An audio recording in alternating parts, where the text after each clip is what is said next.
Есть некоторые молодые парни, которые, может, еще и любить-то, в принципе, не привелось им в жизни как следует.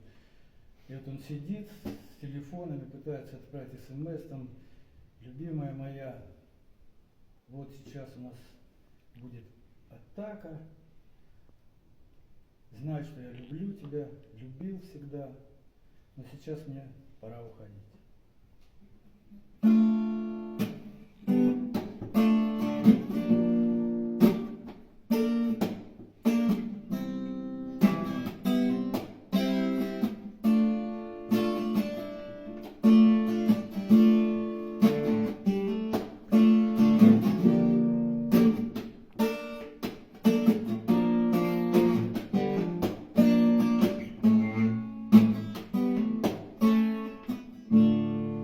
Зоряне сяйво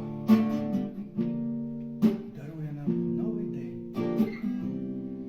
Я знову побачу тебе. Час такий розквітає, весна у душі моїй. Серце співає від щасливих твоїх очей. Не побачиш ніколи кохання більш, чим моє, не почуєш сумних пісень. Простягаю руки до тебе, але хмара мені не дає. Хто винен у тому, що щастя моє не моє? Пробач мені, моя кохана, що я дивлюсь на тебе із-за хмари. Пробач мені, пробач, що я дивлюсь на тебе, а ти мене ніколи не побачиш